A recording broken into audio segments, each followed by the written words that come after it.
small so that we can really see what happens. So it's not with images, but you will see in a second. And then I will conclude my talk. Maybe I can get rid of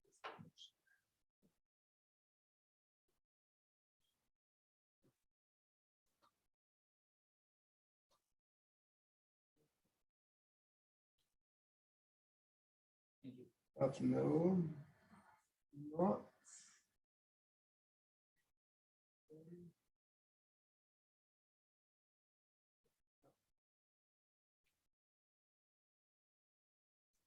The bottom also vanishes. I think we have to go in full screen again. Okay, no, I guess, yeah, now we have it. Okay. No thing in screen anymore. Okay, so the generic problem formulation. So we are given random vectors x and y, which are the data pairs living on on RD and on Rn, so they have a different size possibly, and we assume that f of x is related to y. So the classical setting with the forward measurement. This operator can be possibly unknown, so we just have the training pairs, but it could essentially also be known. We don't mind here. The aim is to find the invertible map T from RD to Rn. I mean, this wouldn't work now because the sizes are different, so we need to add something. So we add this k here, which is basically filling up the missing part. And then we ask for two things on this mapping. So if we take the first component, so the first n entries, then this should actually approximate y. So we want to approximate the forward process. And if we take the inverse of t, evaluated at y, and plug in some standard normal distribution, then we want that this is actually close to the posterior evaluated at y. And this allows us to easily sample from the model. Okay, so these are the two things which we want to achieve.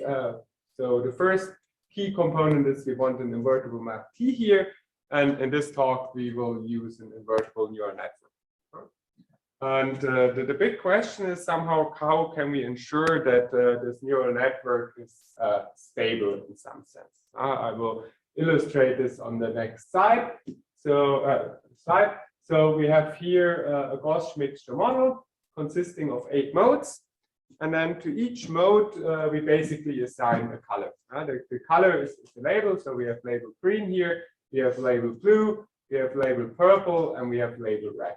So we have components which just consist of one connected part, and we have components which consist of several connected parts, 2 and 4. And now we train an invertible neural network, actually with the two properties which we had on the previous slide. Then we add like an additional penalizer on the Lipschitz constant of the forward and the backward model, because we want to ensure that it's somehow stable.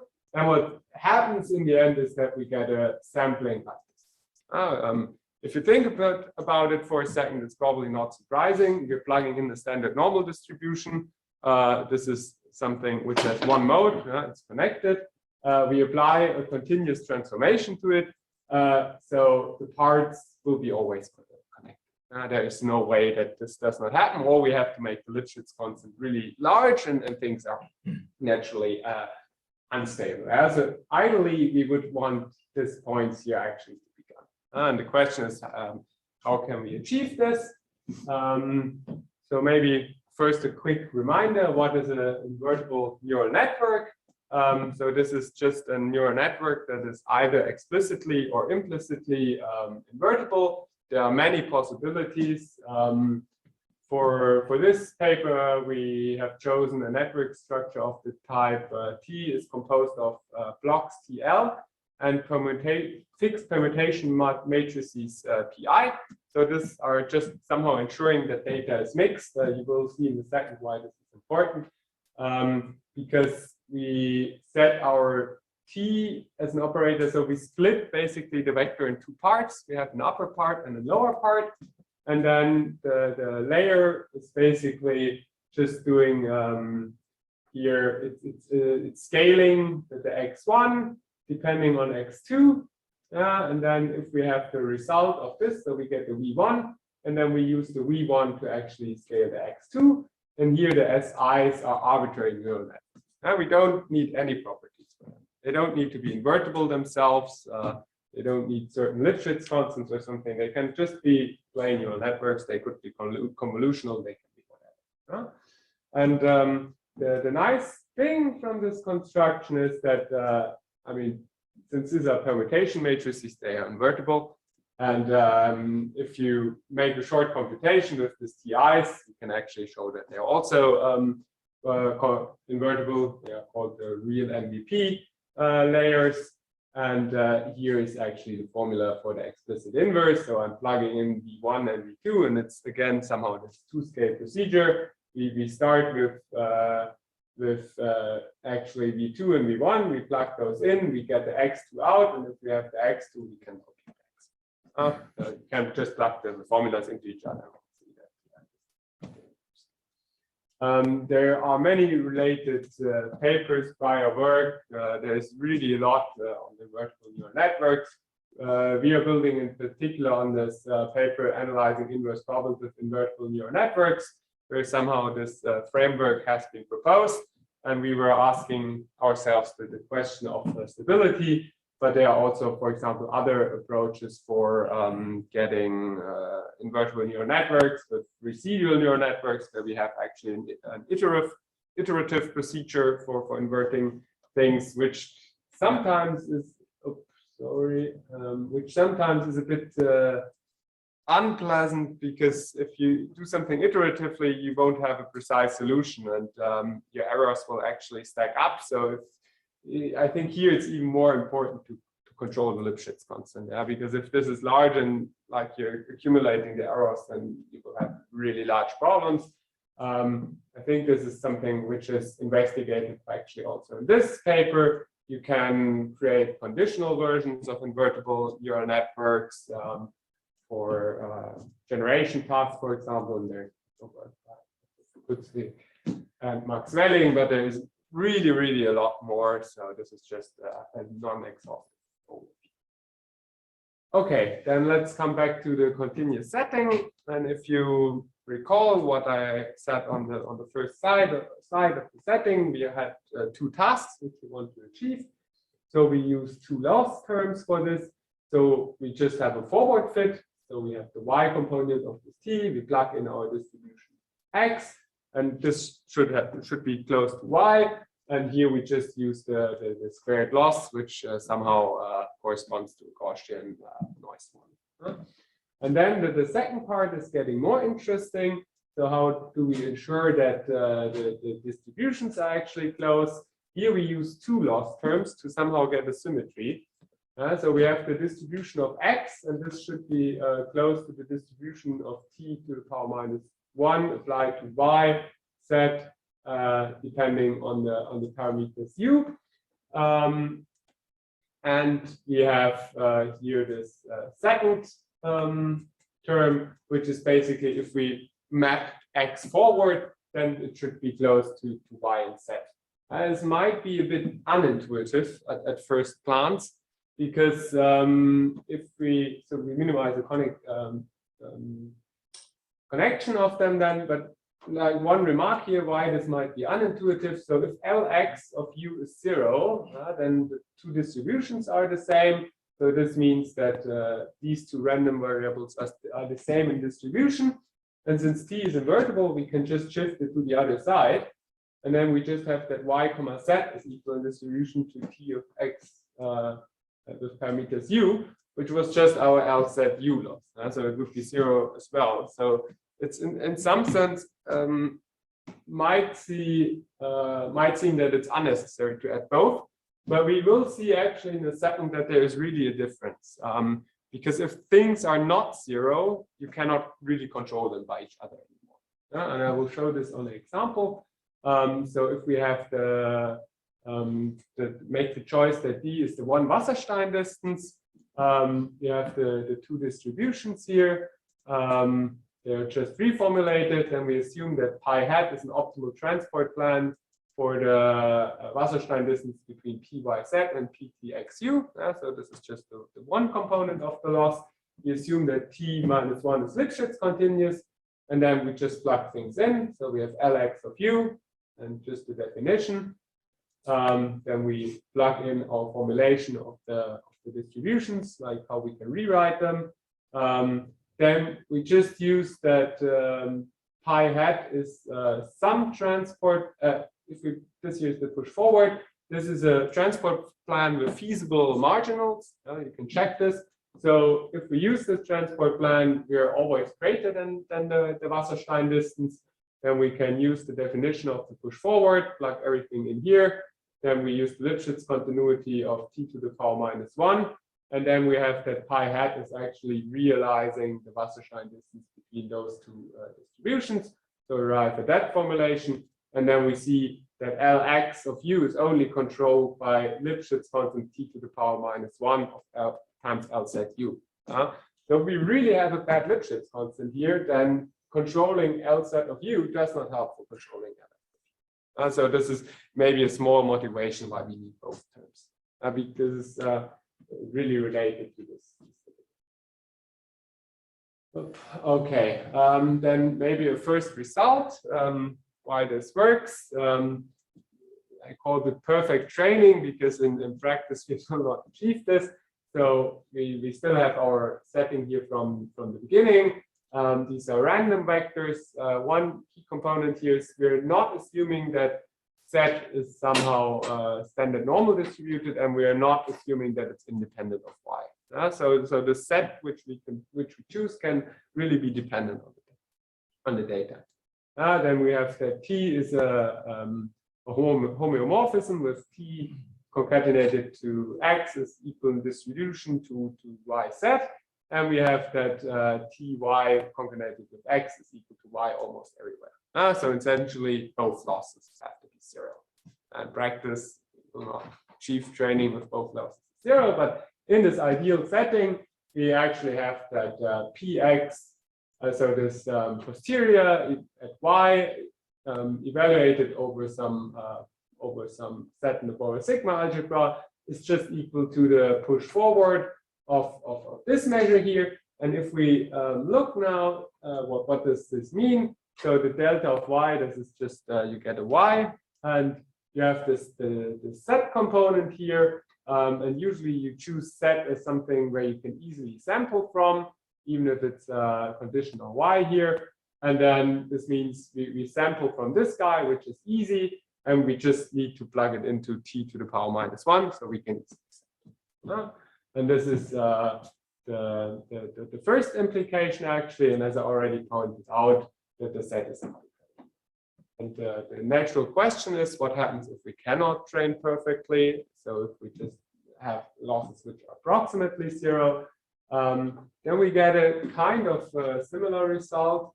So this part is very natural here. So we're requiring that the L2 loss is smaller than epsilon. And unfortunately, we need a rather strong assumption for this here. So we have to assume that this is small in the TV norm. So we cannot use so far some other weaker metric here, like discrepancies or something. And then you achieve actually for all A with non-zero measure that these two distributions here, so the posterior and our sampling distribution here from the previous slide, that they are close in the Wasserstein distance, and the constants here, so the Lipschitz constant of t to the power minus 1 shows up again. So it seems to be quite important really to control this, to get nice approximation. And we have here the two error terms, so we have n epsilon over 1/2 dependence on this loss here, and we have a delta dependence. So somehow this really leads us to the expectation that training leads to a better fit, but also that it is crucial to control this Lipschitz constant. And like some question for future work would be to somehow relax this condition on that. Okay, so we have now seen a few things about the setting, and the question is how can we fix this stability issue? Slide. I will start with a general approximation result here. So we assume that mu is standard normal distributed. We have the second measure mu. Then there exists some constant c such that for any t mapping from Rm to Rn, satisfying that Wasserstein distance between the push forward of mu and nu is a smaller epsilon, and choosing some disjoint sets Q and R on which the measure of mu is concentrated.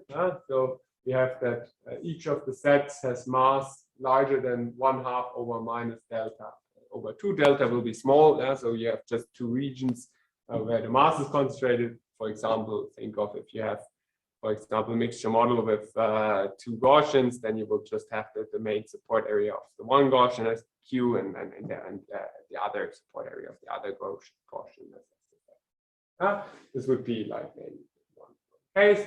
And then if delta and epsilon are small enough here, then the distance of TQ and TR, so if we map those two things through the mapping here, then this becomes smaller as delta and epsilon tend to 0. This is the fixed dependence. What does this mean actually? So if we make delta and epsilon smaller, then the images of Q and R get pushed together somehow. So they are separate in the beginning, they are disjoint, and then they are moved together, which is in some sense really this behavior which later will mess things up. And we will see now what this implies for our particular problem. It's a bit quite technical result here. So I will just explain shortly the terms here, but then I will illustrate it on the next example. So we assume that we have some set A here with non-negative measure with some positive diameter. We set mu just as the posterior integrated over A, so over the slice of the set. We normalize it. We choose disjoint sets QR with minimum of mu Q and mu R of this defined measure here is larger equal than 1/2 over my delta half. So the term from the previous slide. We assume that we have a homomorphism with this property, and we further assume that Ty of Q union with R is actually in the set A, so that A is somehow our image range of the two sets, and then we get here some estimate on the Lipschitz constant, and more precisely it's a lower bound. So if we choose Q and R disjoint, this will be larger than 0. Then if we are in the setting that we can make this rho here arbitrarily small, then this somehow vanishes, and that means that if we train delta and epsilon are becoming small, then the Lipschitz constant becomes large. Let me illustrate this a bit on our introductory example. So this here is the ground truth. Then we could choose mu as so we could choose A as, like loosely speaking, as the label A as the label red. So the measure mu would be just this upper part here. Then we could choose Q as the two left blobs here and R as the two right blobs. Then on both sets you have approximately 1/2 of the mass. And then if we fit the distributions, then the Lipschitz constant would explode. This is the implication from the previous slide. And vice versa, if we add a constraint on the Lipschitz constant of t to the power -1, then fitting should not be possible. This is what the correlator actually tells us. So we put the bound, we train, and like we tried it often to just make sure that we're not doing a wrong or a bad training, and you indeed get this result. So you really get that fitting the two distributions, that your distribution is actually not possible. It just doesn't work as the theoretical result told us. And the question now is, how can we stick to a small Lipschitz constant but still get a reconstruction which kind of looks like this? like our initial data model. And here we use a remedy using Gaussian mixture models. So we're using not set as standard normal distribution because the number of modes in the data cannot be modified by t. T is a Lipschitz continuous map, or even if it would be only continuous, like it cannot repeat, like it cannot change the topology of things. So if we want that things can really change and that we are more flexible in this sense, but still have somehow control on the Lipschitz constant of the network, we have to come up with a different solution. And here we choose set actually as a Gaussian mixture model depending on y. So we have here the PIs are neural networks which are somehow computing the probabilities. We then fixed here the mu i's and the sigma, but you could also make them learnable or flexible. So what we here did is like we arranged them in such a way that they're really separated, so that you have like real modes, so that it's not collapsing into each other. And you need to prefix this R here, which is somehow the maximum number of modes. And then what happens is the model can actually decide how many nodes it needs for a certain type of data, because the PIs here are neural networks which are trained. So it could happen that many probabilities are zero, then your model has like less modes, or it can decide, okay, I actually need all of them, and then like all of the probabilities will be non-zero. And the big question is now, is it really easy to sample from this model in such a way that it's differentiable? Sampling from a Gaussian mixture model as such is not really hard. You just take a number between uniformly distributed between 0 and 1, and then you threshold with the probabilities and then sample from the coding mode. But the problem is that this won't be differentiable with respect to your parameters of this PI. And there you need a small trick. And here it's really sufficient to take a diagonal matrix because the shape change can be actually done by t. This is something diffeomorphic again. This is something which can be well described in this setting. But clearly, if you have a better understanding already, maybe that of your data, then you could also modify this to use non-diagonal squares. So how does this help? This is now really toy example. So you're on the real line. You choose your data model just as the Gaussian mixture model centered around -1 and 1. And you choose set as the standard normal distribution. Then you choose a t with, here we just use the label 0 in some sense. And you have that the Wasserstein distance between the two distributions becomes small. Then you directly get that the Lipschitz constant becomes arbitrarily large for small delta and epsilon. Now you can, I mean, this is a bit cheated here. You can use set now as directly as our data model, because we allowed Gaussian mixture models. Then t would be the identity. But even if we just use set as a Gaussian mixture model with fixed covariances, which are not fitting our data model, then we can actually show that there exists a t such that the two distributions coincide and such that the Lipschitz constant remains bounded as we decrease the. So even in this setting, we are also able to fit things. So the take-home message here is that good approximation with bounded Lipschitz constant is now possible also in this. Some numerical examples before I start with them. I actually have to specify the model. So we use the discrepancies here, sometimes also called MMD. You see that's a formula also only based on integrals. So if you're in a discrete setting, this will become sums. And you have the kernels here. We use the multi-scale inverse quadratic kernel given by this formula, and the different scales should just capture different scales in the images. And the samples from X, Y, and Z are empirical distributions. So they are written like this here, and then we end up with a discrete loss of this form. So we have our L2 term here, and we have the two discrepancy terms, which are somehow here. So another thing which I already mentioned is like it's not completely obvious how to sample from the Gaussian mixture model, and there is something called the Gumbel trick, where we use the Gumbel distribution, which is just given here. So Gumbel 0, 1 distributed random variable has just this distribution function here. So you apply the exponential to minus the exponential of minus x. And the nice thing is if you have independent Gumbel 0, 1 random vectors, something from those is actually possible since you have the distribution functions. It's not too hard.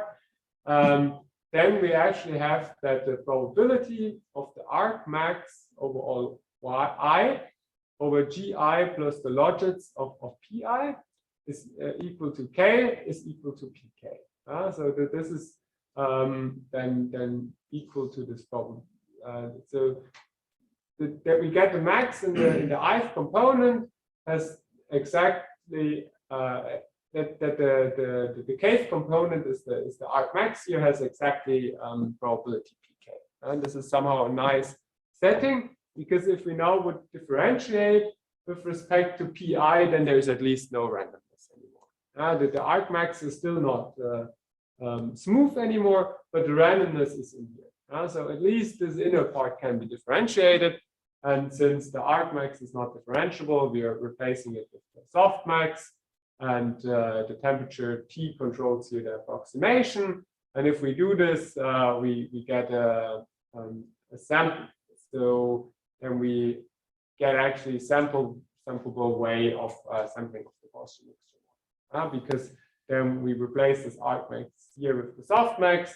Then we have an expression where the pi is only standing in here, and then we can differentiate with respect to the parameters of py. And then the sampling from the model will always be done in terms of the GIs, and we're sampling our standard normal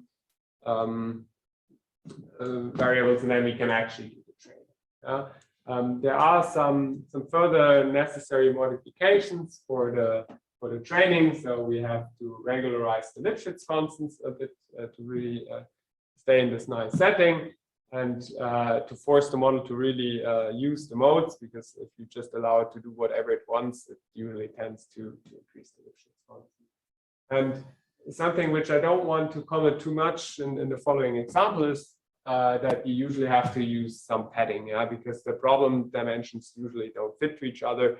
For example, if you think of images which you're assigning labels to, for example, then the space of labels is very small. The image itself is very large, but the intrinsic dimension somehow of the image is not really large.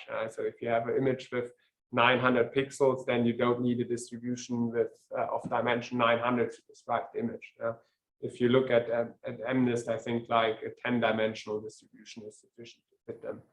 So you have to do some fitting with randomness, but yeah, I won't comment on this here because it's a completely different topic. Maybe one word about enforcing the Lipschitz continuity. So the layers can be decomposed in the form given here. Then we can actually have a look at those terms. We can limit the Lipschitz constant of, so we can cut off the networks SI and TI here such that they are not getting too large or too small. And then the Lipschitz constants of the TI are bounded by this expression here, where we just have the Lipschitz constants of the SI and the TI. And so this means that the Lipschitz constants of T and the inverse networks are bounded by the respective products of the bounds on the blocks. And if we just do something very naive, for example, if we have a neural network with one Lipschitz activations and weight matrices, then an upper bound will be just given by the two-norm product of the weight matrices. And then we can do an L2 weight regularization for controlling the Lipschitz constant. This is really not the most the sharpest way of doing this, but it just gives you an upper bound, and for like showing the qualitative behavior, it was completely sufficient. And let's have a look at this 8-mode example again. So here we didn't enforce the Lipschitz constant too hard for the standard invertible neural network. Then it's somehow able to really fit this problem here. It also fits our Gaussian distributed latent distribution. And so it kind of happens what you expect, but you still see that the red component here is connected. So what happens if we instead train our INN with this multimodal latent distribution? Then we again have an image where we have the sampling here, but the components are not connected anymore. And we are also seeing that we're mapping onto 4 modes. So it's somehow really utilizing the 4 modes in the model. And then we can look at the learned probabilities of the neural network. And then we see that the probabilities for red are really 1/4. So we have, it really utilizes the 4 components here. For blue, we have 0.5, so the 2 components. And for the other ones, it really decided to only use 1 mode. So it fully exploited the flexibility. And then a bit more funny example is we did some MNIST inpainting. So we took the MNIST data set. We only took the numbers 0 and 8. And then we were cutting off like the complete top part of the numbers. So you only have the lower part. And if you look at those now, at least I couldn't really tell if this belongs to 0 or 8. So you couldn't complete them in both ways. And then we just trained the network to generate numbers. And then for some lower parts, it apparently is more likely that they belong to 0. So for this one, the learned probability is 83, and it's generating like quite a lot of zeros and only a few 8s. There's really also some variance in the numbers, so they're not really all looking the same. So you're not really having a collapse in one mode here or something like this. And then we have something which possibly could belong to both. So it's quite unsure. It's predicting with probability 50%. And it's sampling equally many 0s and 8s. And then with this lower part, it is apparently quite sure that it belongs to 8. And the probability is 73% and 0.27. You only train on 0 and 8s here. Yeah, but you could add more numbers, things would get larger. But it's here like the task, or maybe we have another number in there. I'm not entirely sure, because we did try different settings. So it really also works if you add several classes. I think we might even did the illustration here is just so what we did is I think so we definitely tried it, and it's like we could also add, for example, ones. Then the ones get you could put them in a single class. They are separated. Yeah, there it's clear where how it should be completed. Then it's only using 1 mode. And if you have those images here, they are somehow in. It's non-obvious how to complete it. Yeah, so you have some data where the axis actually has 2 separate modes. Yeah? So you have 0s and 8s, which are clearly not the same.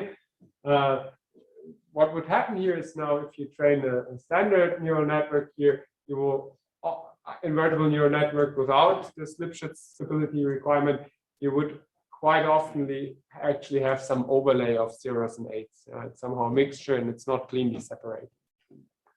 But one thing we really found puzzling is here with the probabilities. And we asked ourselves, can we somehow make sense of them? Can we find a measure to actually judge if they are meaningful?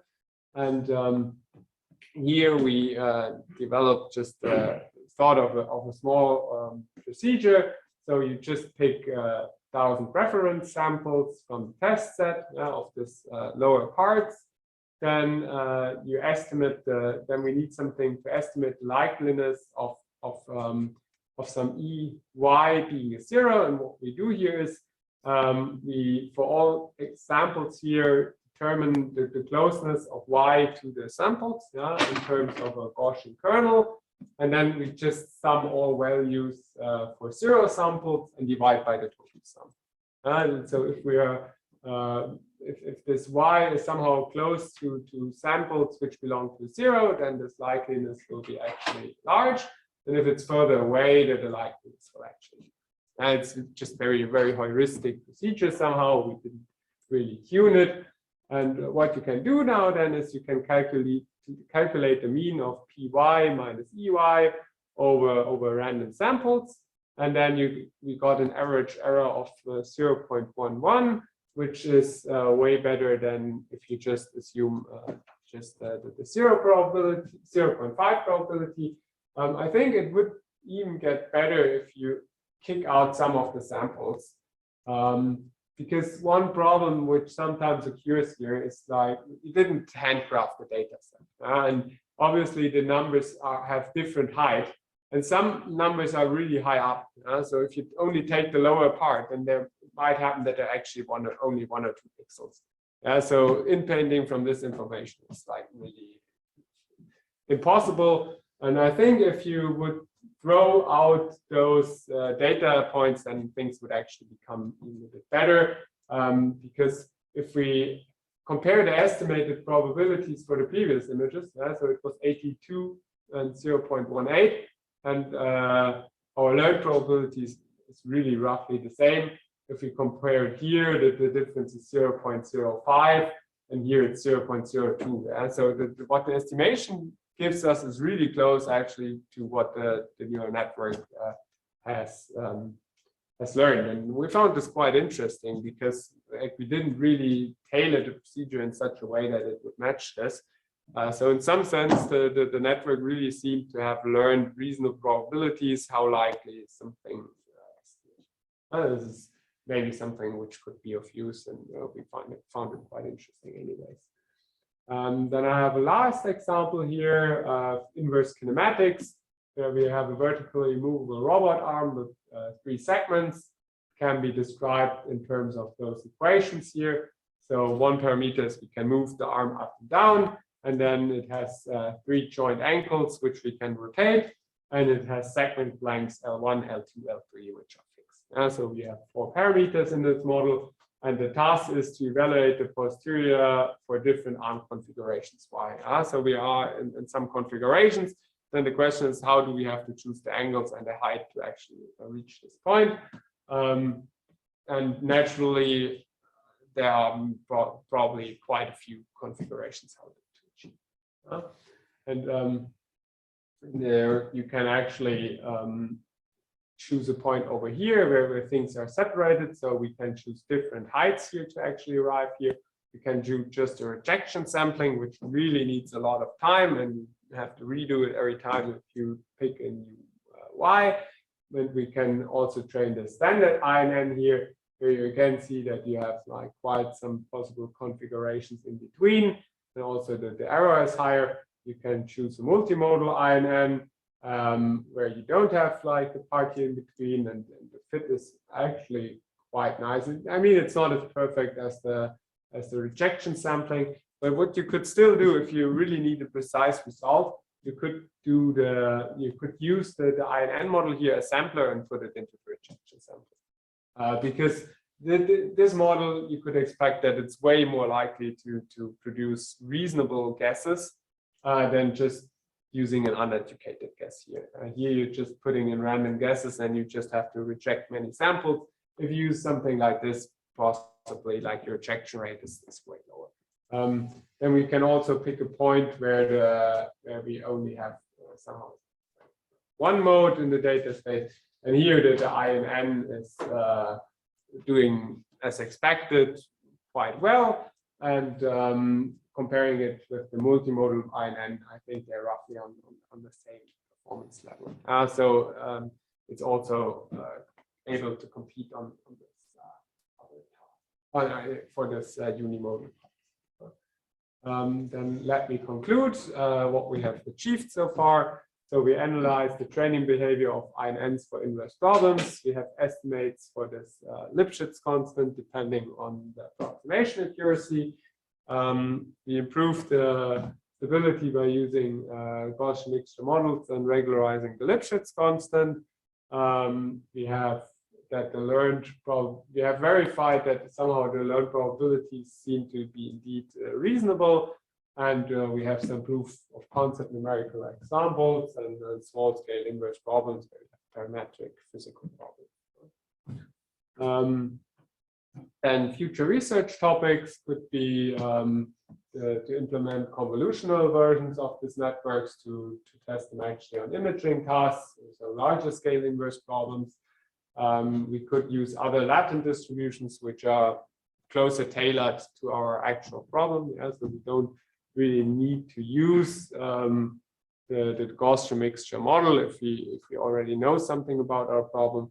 I think that the message here is just that if you really care about an accurate matching and you want a stable neural network with bounded Lipschitz constant, then you cannot just use the standard normal distribution as is often done in this kind of task. Right? So you should think about modifying the distribution maybe in some way where it can even be data dependent. But clearly you still need to be differentiable and it must be easy to sample. So these are the limitations here. And another interesting question would be to establish error estimates under weaker assumptions, so not in this TV norm, but probably with discrepancies or Wasserstein distances. This topic's not discussed in this talk, so further investigation the influence of padding, or like generally this padding to make the problem dimensions fit, and something which I think is a very important topic at the moment is finding methods for controlling the Lipschitz constants of neural networks without sacrificing too much of the capacity. It should be cheap. So somehow all the nice stuff without sacrificing things. I think so far there's no real solution. There are some approaches with using different activations, like this group sort activations. There's a line of research on gradient norm preserving networks, which somehow try to avoid those problems. But I think the question is by no means answered. So this is really a big area of research. Okay, that was it. Thank you very much for your attention.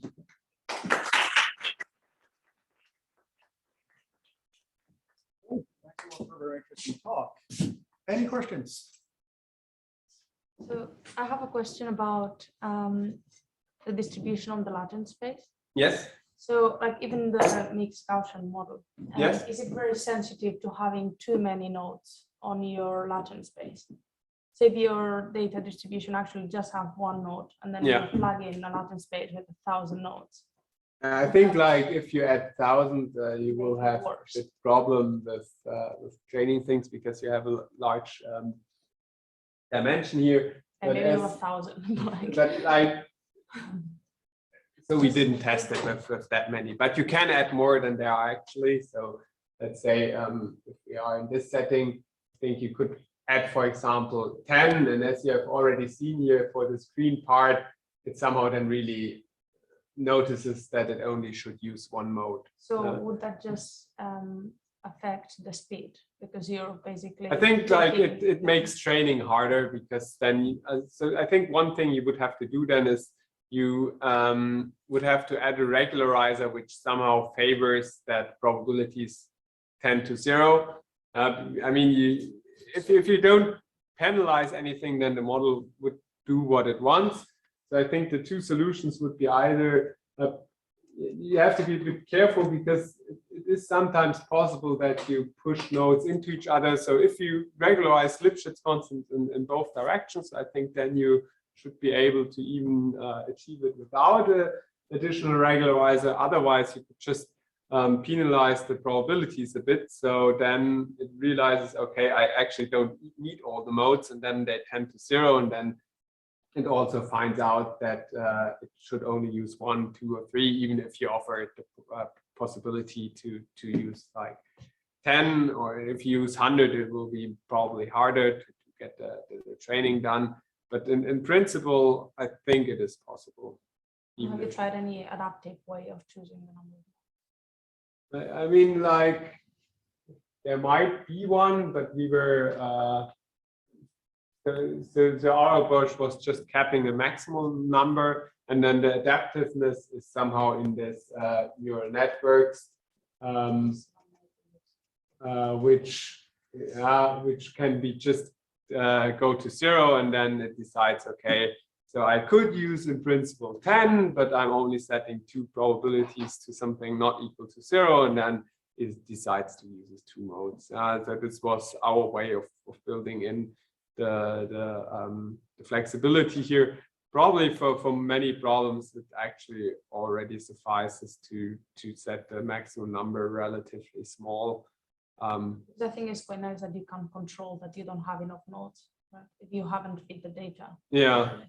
Yeah. So you could also use some sort of like iterative scheme in which you add nodes in the Latin space. Yeah, probably something of this could really work.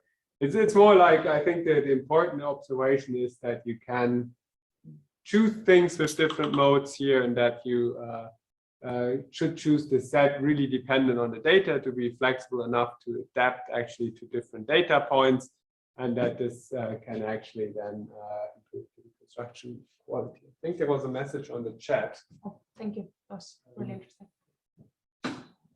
Shall I just have a quick look? Or Yeah, I'll look at the chat and see. was it? Oh no, and it was something else. Okay. Then. I have a question. Probably I didn't understand on the Lipschitz constant of T or the inverse of T. Is it somehow related with the map F that you were discussing in the beginning? So is there some connection? So we didn't derive an explicit connection. I mean, certainly if you have this map, then there is somehow a connection. What would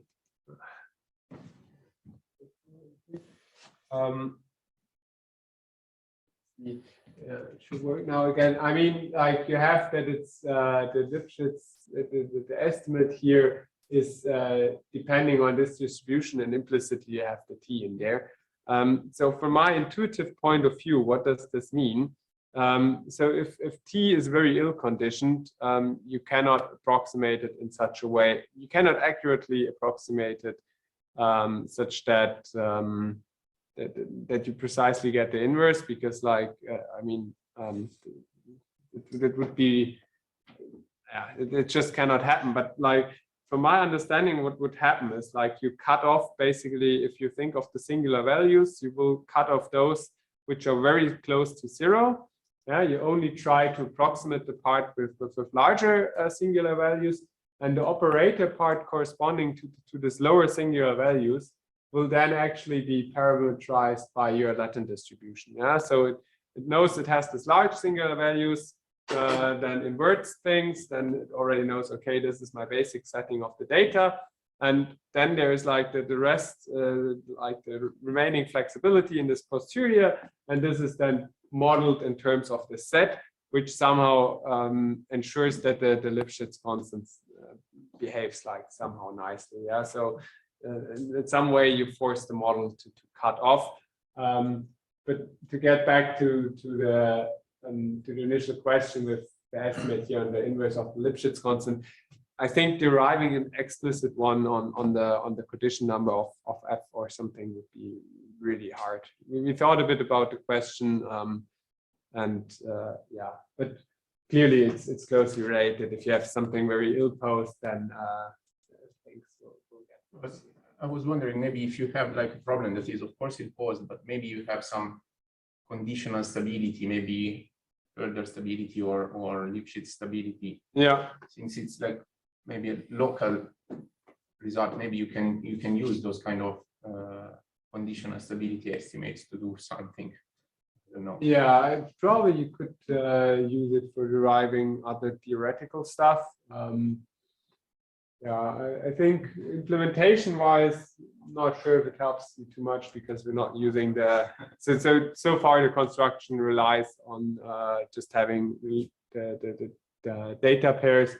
I think maybe it would be possible to modify the approach a bit to actually incorporate operators if you have them.